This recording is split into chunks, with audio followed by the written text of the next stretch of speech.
In today's video, I'm going to talk about one of the frequently asked questions that we get, which is, can daylilies grow in areas that get severe winters? This is part of a series of videos we're doing about frequently asked questions, so you can check out the videos for more information. Also, we have all this information on our website as well, oaksdaylilies.com. And if you're looking for something and you don't see it, we would love to know what your question is so that we can address it in a video and on our website.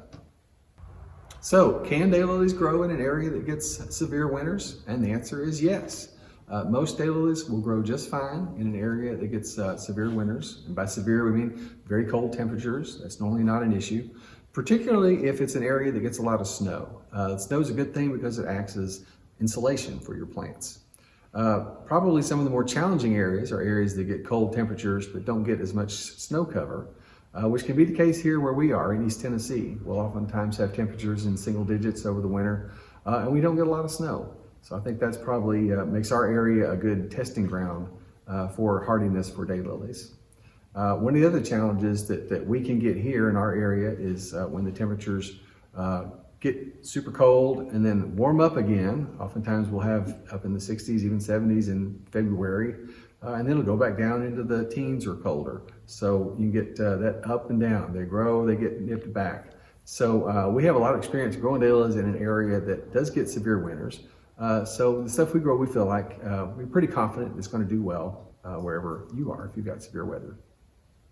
Now, I just wanted to talk a minute about what your daylilies are going to look like in an area that gets severe winters. And basically, once the cold weather hits, in our area it's in October. As soon as you get some cold nights, the daylily foliage starts turning brown. It's not the prettiest thing out there, but that's the way perennials are. In the winter, they go dormant, and that's what daylilies are going to do for you. So once that foliage turns a little unsightly, you can certainly trim it off for the winter. That's going to be just fine, or you can leave it alone. Either way, it's not going to hurt anything one way or the other.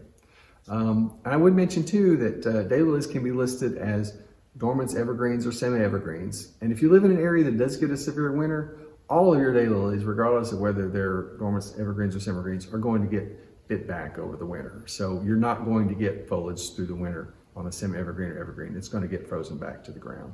So it doesn't really make a whole lot of difference for you as far as the looks in your garden between the three different types. I mentioned trimming your daylilies down in the winter. You might trim them something, this is maybe a little short, but this is just a couple inches tall. You can cut them down. This time of year, you can cut them down almost all the way down to the ground.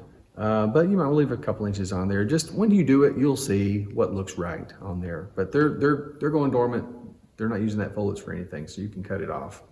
I normally just use, if I got a few of them, I'll just use some clippers or something. If I got a big bed, I've done it with a weed eater or hedge trimmers or whatever, just whatever to take it off. It's not doing anything over the winter, so you can just use whatever you got to trim it off.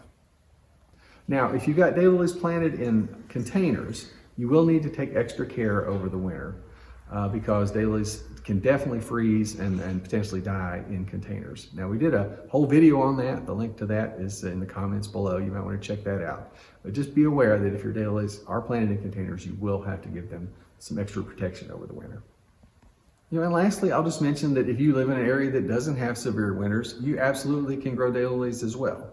The one thing you may need to keep in mind is that I mentioned earlier, daylilies come in dormants, evergreens, or semi-evergreens. And you're probably going to want to stay away from the ones that are listed as dormants because the dormants like to go dormant in the winter. And if they don't have that opportunity because you never get cold weather, then over time they could certainly decline. That's not true of all of them. There's a variety we grow called Frankly Scarlet that a good friend of mine in Southern California grows, but it's apparently dormant for him, goes dormant over the winter, but does great for him, one of his favorite varieties. But in general, I would stay away from the dormant ones if you live in an area that doesn't get cold weather in the winter. I would also mention for you folks who live in areas that don't get severe winters, your daylilies probably are not going to bloom over the winter, most likely are not going to. So you may enjoy the foliage that looks decent, particularly on the evergreen varieties all year round, but you'll just get blooms in the summer, spring, summer, when everybody else does as well. I hope you enjoyed this video.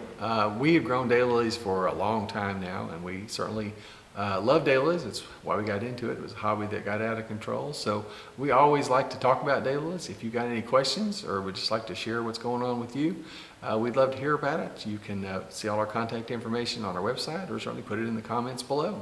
Thanks.